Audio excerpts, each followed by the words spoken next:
just the cream of the crop in every field that comes to Saudi is going to be on display at the best of their art form or at the best of their competitive levels.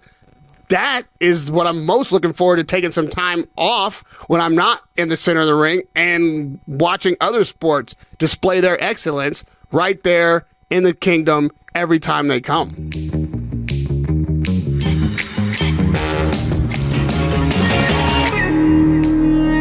Hello and welcome to the Mayman Show. We are coming to you from our studios in Riyadh, the Kingdom of Saudi Arabia.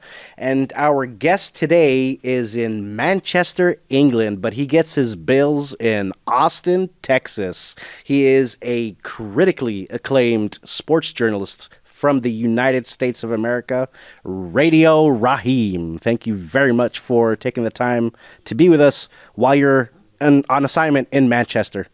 Man, I couldn't be happier to be with you. I've been running into you in the kingdom over and over again. We keep talking about doing this, and you finally made it happen. So thank you for having me on, making this happen. There's no place else I'd rather be right now. All right, man. There is no guest we'd rather have on the show today other than you.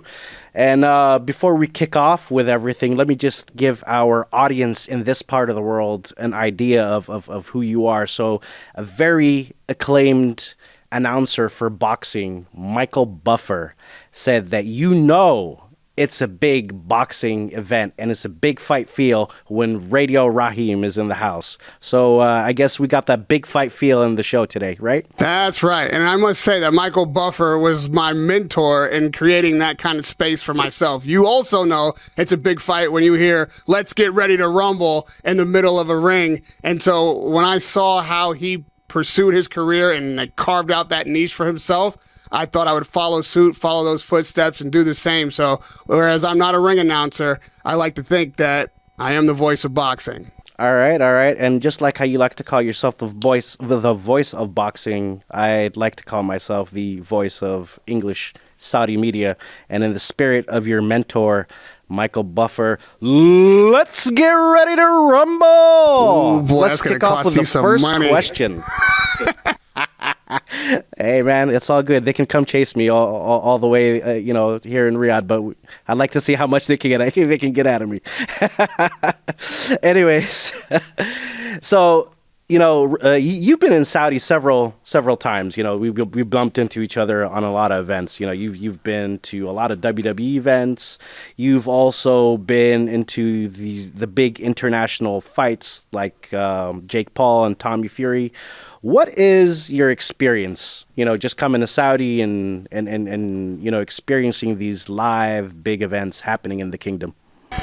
I'm no stranger to live big events all over the world, but when I was a stranger in Saudi, when I first came to the kingdom and saw a live big event happening there, the thing that struck me first and most was how excited the fans and the citizenry were to have something like that in their backyard.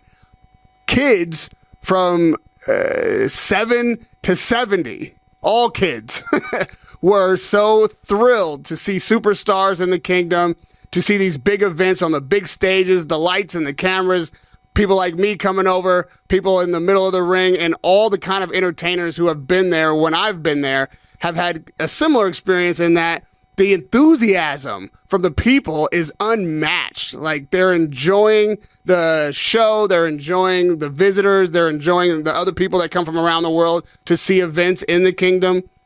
And so that kind of energy and excitement and positivity all week long, not just on fight night, is something that when I return, I look forward to experiencing over and over again. All right. I mean, personally, and from my personal experience, whenever I go and cover all these events, I mean, I like to quote. I'd like to quote the late WWE ring announcer Gorilla Monsoon, where he says the intensity is so thick that you can cut it with a knife.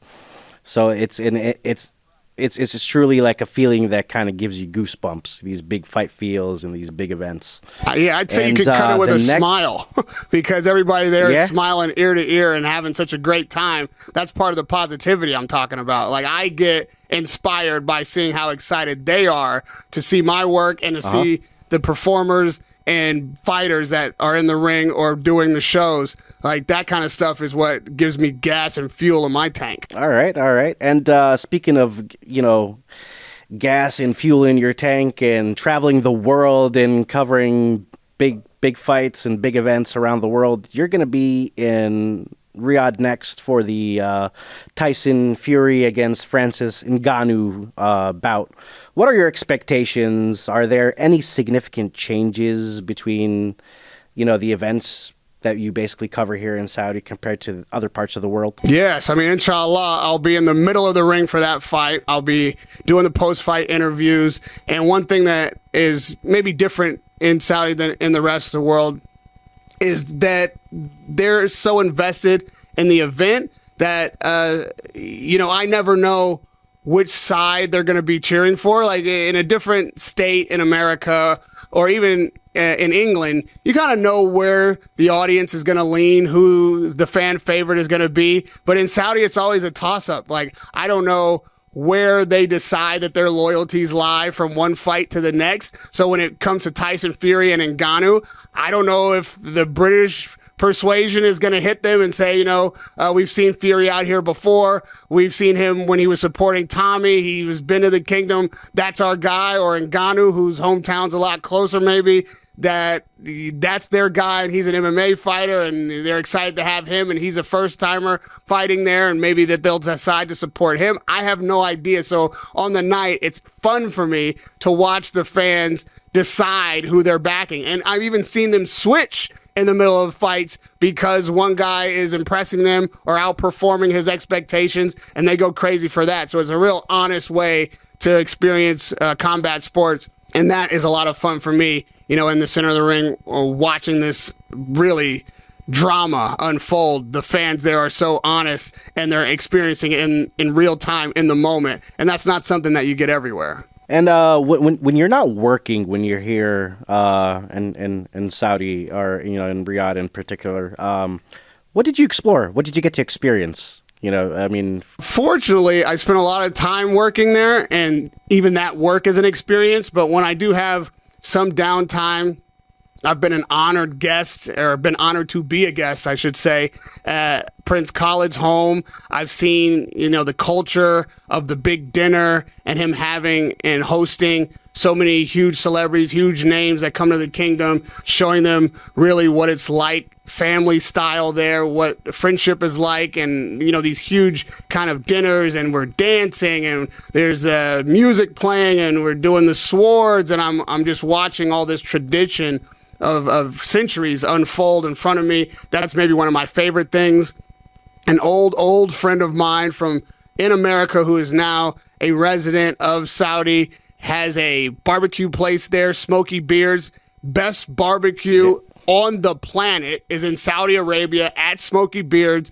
Mutah, he's got the spot. So as soon as I touch down, before I drop my bags at the hotel, I got to go get myself some beef rib. I got to go get myself a sandwich with shredded beef in there. Like, that's one of my favorite things about Saudi. When I came to the very first fight I did there, which was Joshua Ruiz 2, I went out into the desert, and they had, they're not tents, but they had way out in the sand these, like, covered places where they were cooking, and we were, out there having a great time with Joshua's team. And I don't know the name of the structure. You probably do, but when they're out in the desert and there's, like the blankets on the top, and we got the couches and and we've got, the rub down. Go ahead. It's kind of like a modified tent, It's kind of like a modified tent that you use just to, to hang out in the desert. Right, but it was like sweltering heat, but somehow inside a tent it was fairly cool. Like, it's designed well for the heat, and it doesn't really make sense to me, but it was enjoyable time. We were driving the trucks up the sand, and that was like a great experience.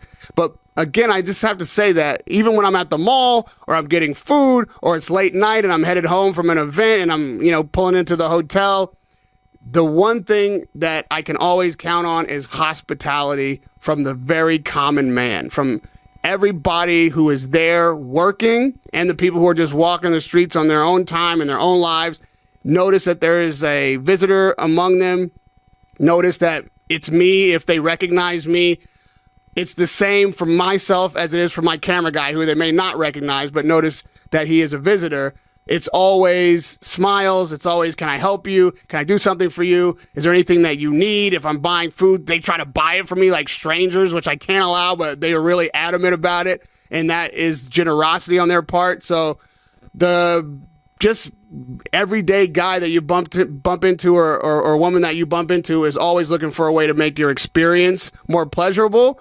And it works because it's the thing I most look forward to when I engage with the people there is just their generosity and their genuine hospitality. All right. I mean, what's cool about Vision 2030 and, diversifying the economy is it's created this blossoming tourism sector. And what makes it a lot more interesting, as you just said and experienced, is that the people here in Saudi, each one has taken it upon themselves to be, to play host, which is really interesting because as in Saudi culture, hospitality is king. It's one of the most pivotal things that distinctifies the culture, I guess, from other cultures. And just like, the Vision 2030 has, created a booming tourism sector, it has made lots of international developments in the sports sector here in Saudi. So what are your thoughts about the developments of the sports sector here in Saudi? As we just talked about, there's a lot of international events.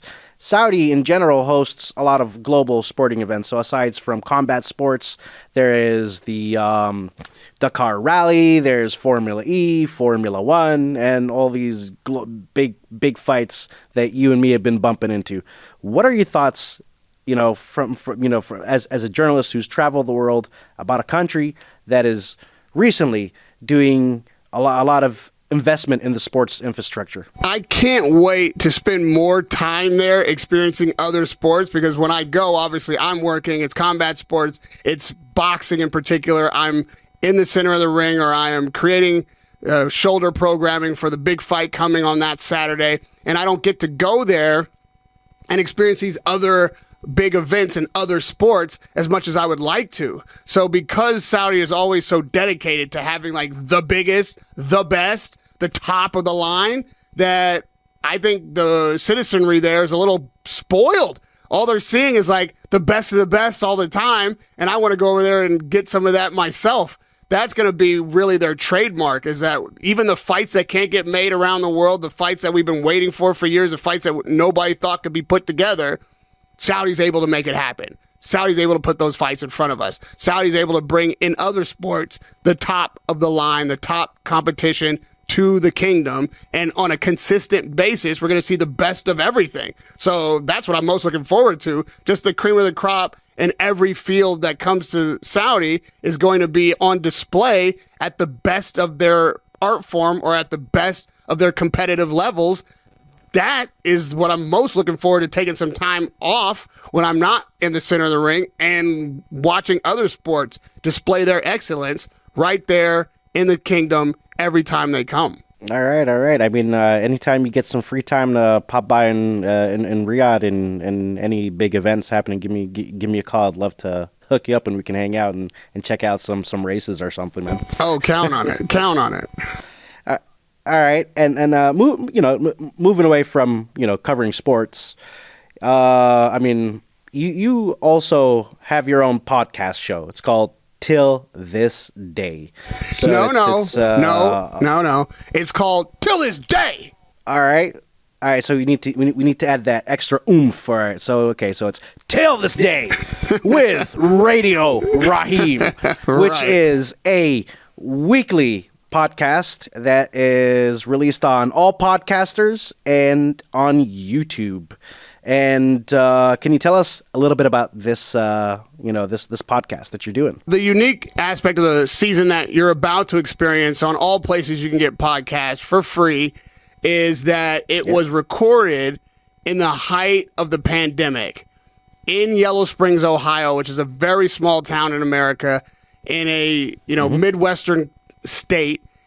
in the backyard of Dave Chappelle, the greatest comic to ever live and a global superstar, took that moment in history to bring comedians and all kind of top of the level talent, artists, politicians, athletes to this place in Yellow Springs where he did comedy shows in a cornfield.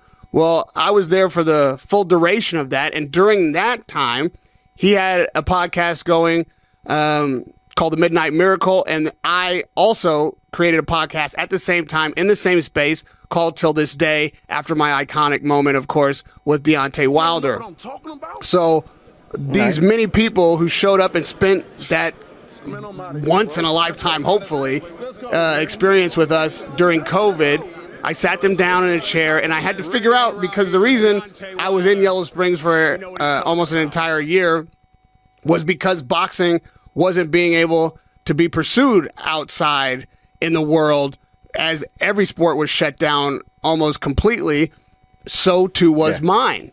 So when I lost the opportunity to cover boxing, which was my week-to-week life, my day-to-day focus, my everything all the time, I had to think now, what is it that I'm most missing, right? Is it the combat in the actual ring? Is it the travel? Is it the people? Is it my camera guys and crew? Is it the attention even? Like, what is this life about that I've built and spent every day and every week traveling and doing that I no longer have access to? What is it missing from my life now that maybe I can find a way back to? And what I realized was it was the connection in the fight inside the people I was talking to. It's like my interviews are not just about the guy across the ring and who's up, who's down, who's going to win, who's going to lose. But really, before any fighter climbs through those ropes, they have to climb over so many hurdles internally to be able to perform at their best, to be able to even compete at this level and to succeed in anything in life. You have challenges, demons, hurdles to overcome. And what I realized was I've been blessed to know so many achieving people, so many people who have been so excellent at their craft or at their pursuit that they've become world famous for it, that when I looked around at my friends, I really had never had the conversation about the fight inside them. And what I made me think about was, you know, I've been talking to boxers my whole life, but you don't have to be a boxer to be a fighter. And I ended up realizing that in my friends, there were so many fighters who are definitely not boxers, but I spoke to them like fighters. And in this series of interviews on Til This Day, in that season, I spoke to the fighter inside so many accomplished celebrity, world-renowned people in different fields, different walks of life, and figured out how they overcame their opponent, which is, in many cases, an internal one. So I cherish that first season that's coming out. It's going to be everywhere starting this Friday, in fact, and accessible to the world for free. So wherever you get your podcast, wherever you find yourself in that conversation space, you'll be able to find Til This Day with Radio Rahim. All right. I mean, success looks easy when you see the end goal, but nobody ever sees the trials and tribulations and struggles that people go through to get to where they want to be. And you know, like as you said, I mean, there's a fighter in every single person. So through all these interviews that you've done, what are your most standout moments and memorable interviews from your show? I'd say one of the moments that was most standout for me was actually the only boxer I spoke to during the first season was Clarissa Shields. And I almost didn't do the interview because I was worried that this would just sound like another boxing interview that I had done with her on previous occasions. I didn't want it to be that. And I didn't want it to sound like anything that we had done before. But since we had spoken so often, it seemed like inescapable that we would kind of fall into our old pattern. And when she showed up on the day and we got to talking, she spoke so honestly. She spoke so sincerely and was open about things in her life that I had no idea about. And we really did get into the fighter inside her that she had to become before she became the fighter in front of all of us.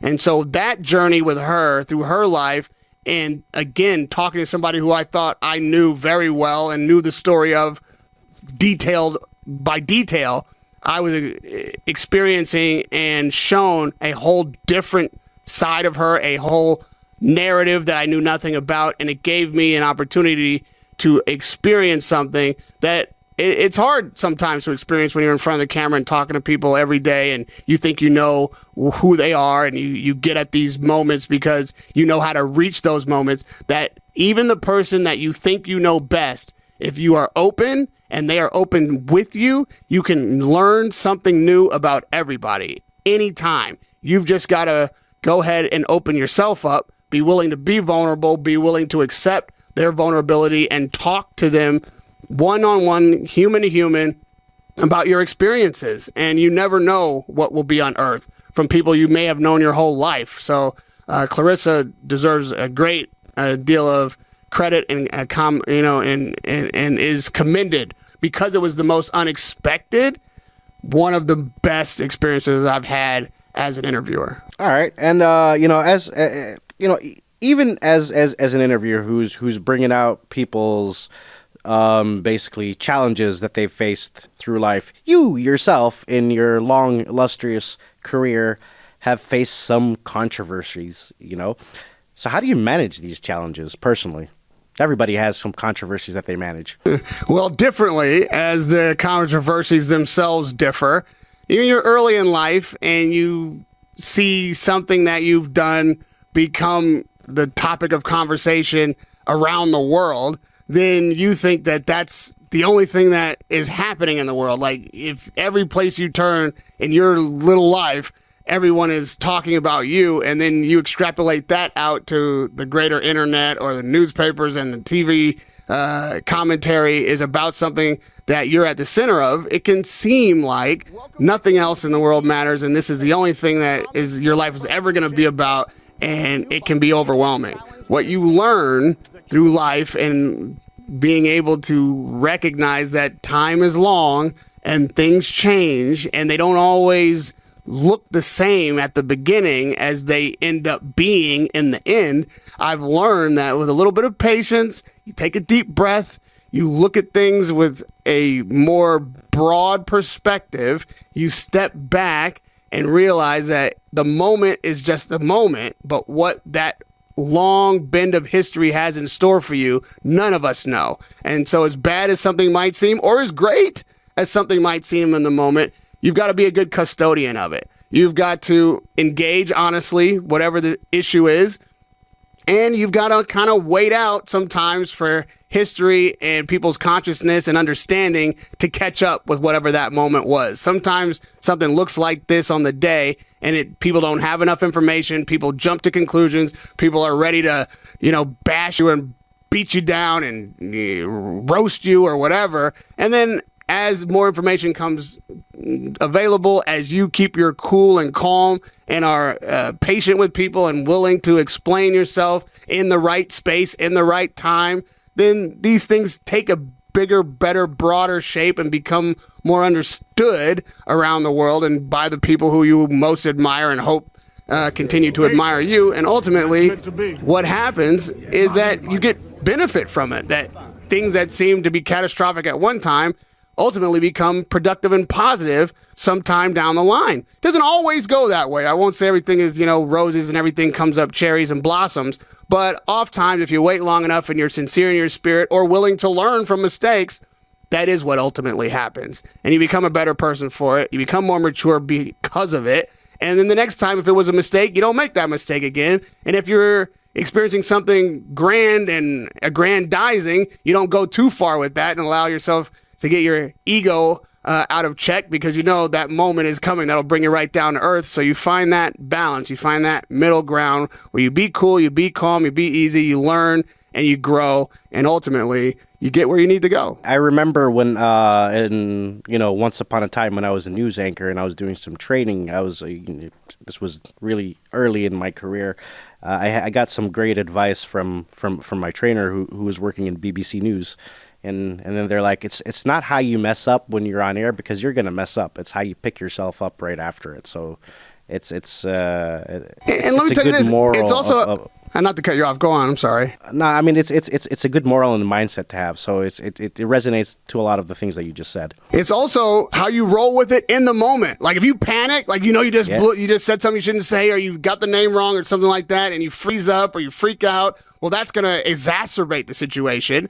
If you roll with it, find the humor in it yourself right away, or find the way to segue out of that and correct your path right then and there. Realize that the building's not on fire. Nobody's about to shoot you because you blew it for a moment. You can find a funny moment or a better moment in it, and it doesn't become like some catastrophic event in your career. Just one of those moments that you prove why you're the guy on camera, because you can move and be flexible and nimble when things don't go perfectly.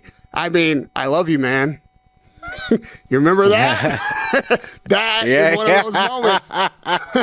So I love you I know too, what you man. mean. I know what you mean. The next time you're on camera and you flub a line or you blow it or you think the world is over because you just said the absolute wrong thing, just remember, everybody out there, but especially you, I love you too, man. Yeah. Yeah, well, I love you too, bro. I mean, hey, I've been in a lot of those situations where I remember one time they actually told me to, for the camel races, they're usually in Arabic, and then they wanted to try doing it in English, and I knew nothing about camel races, but I was trying it out. I was always somebody who didn't mind trying something new, and I fumbled, and I was, instead of saying camel in English, I was saying it in Arabic. And I just started laughing for like 5-10 minutes. I couldn't hold myself. I was like, oh, God. But, I mean, it went well. Trial and error. Like you said, trial and error. You know what I mean? And you got to be the guy in that situation who got to do that call, and no one else in that moment had that opportunity but you. You found the funny in it. You found the moment like that you had to roll with. You roll with it, and now you're better on camera, you're better on the mic than you were that day, and you always will be, because you had that experience. Just because it hurts in the moment, it heals you stronger, it heals you better. And now these guys, they can't catch up with you because you keep going and you keep finding ways to get that camera and that mic and get in front of an audience and do the thing that you do best. That's all it's about, man. Whatever happens, keep going. You're actually, you practice what you preach. You're pretty humble. So you're known as one of the greatest modern voices in boxing today.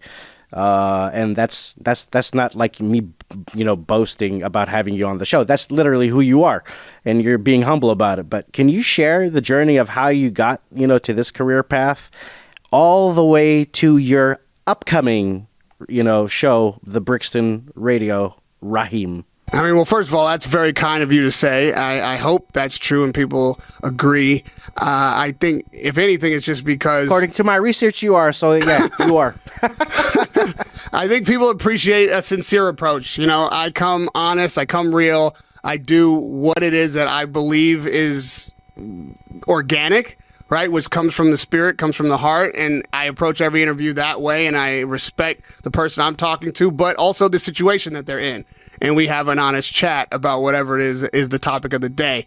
So that part of it, I think, is what connects the audience to my content and hopefully allows them to keep trusting me day in and day out, year in and year out, to bring them the honest truth as I can unearth it from any subject on any platform. The way I got into doing that was because I'm an only child. I got an opportunity to call radio stations when I was a kid because I didn't have any siblings to occupy my time. So I would call up radio stations and talk to the DJ just because I got an opportunity to hear my voice over the stereo. And then I went to a performing arts series of schools. My elementary school was performing arts. I went to a performing arts high school. And by that time, I was at a school that had a radio station on campus. I got the school to allow me to turn the equipment on and see if we could do a broadcast. And so I've done that. It went out about a 5-mile radius from my campus out into the surrounding city. And I was doing an after-school show about what a 16-year-old, of course, thinks is important. But it was talk show kind of material. And that is where I began broadcasting, right? The gym that I went to in Los Angeles, at the time had very newly opened, but was full of world championship boxers, top level trainers. It now is world famous Wild Card Boxing Gym. So I started shooting sparring sessions because I wanted to get my camera operating skills down, work the shadows, work the live action, figure out the angles in real time, and fighters would allow me to do it. Once I got to doing that, the interesting thing that I learned about boxing was fighters don't watch tape, or at least they didn't then. And so these videos that I shot of them sparring, I'm talking like, James Toney, Manny Pacquiao. I'm talking about fighters who are now, Hall of Famers or first ballot Hall of Famers as soon as they retired. And soon those videos, as the internet grew, became newsworthy. And once that happened, I realized that there's an industry here that could blossom, and that there was a passion I had to do something that wasn't being done, which was cover the sport of boxing, create video content out of the environment that I'm so fortunate to be in, and bring that content to the world. So that is where I began covering boxing in a way with a show called Gym Wars, which was me and who is now the editor-in-chief of Ring Magazine, Doug Fisher. He and I would commentate sparring sessions as if you were watching them on TV. The interviews I was doing was getting a huge amount of attention, and so I continued to do them. I would show up at fights and do interviews with my little camera and my microphone when no one was doing it. I created this space that now is the primary medium for how you get day-to-day boxing coverage. I was a guy out there with a camera and a microphone interviewing fighters in the locker room after they got into the ring, sometimes right there on the apron on televised boxing matches. I would be up there on the apron talking to world championship fighters because just nobody was doing it. Nobody knew what to do with it. And so I was doing it. And I began this medium that we now all know as online boxing journalism. All right. Okay. I mean, when you just took me through that journey, I just realized you and me have something very much in common. So you started at your teens. I started media at 12 doing a kid show here. So, we all started at a pretty young age and caught that media bug and I guess made something of it. Before we wrap up this interview, I always ask my guests this. What is your personal message to the audience? First thing I would like for everyone to remember, no matter what situation they're in, is that they are a fighter. It's one of the things that I continue to learn as many professional fighters as I speak to, not unlike what I spoke about until this day, and that having that experience, that inside of us, we all have the ability to overcome. You have to find the courage inside you to tap into that ability and put it forward in a circumstance that you might think you're overmatched in. That's what boxing is really about. That's what fighting is really about. But if you ask me, that's what life is really about. Meeting those moments and knowing that inside you, you have enough, not just to meet the moment, but to succeed in the moment. Even when it looks dire. Even when you got to pull on something that you're not sure is down there in the belly, in the bottom of your guts, something you got to find that you may have never used before, never accessed before. The only thing that'll help you get past this hurdle, it's in there. And you got to find it, and you got to trust that it's in there. And if you do, it'll be right there when you need it. You're a fighter. I'm a fighter. All these boxers that you watch and idolize and cheer for, you're cheering for yourself because they're displaying something that's inside you. Don't forget to find it. All right. That's some good advice, and I personally agree with you. I fight every day to get to where I'm at and where I'm going. That's hence why I like to be called the Saudi Cowboy. And before we wrap up this interview, the next time y'all see Radio Rahim, rest assured that it's clobbering time. See y'all later. See you later.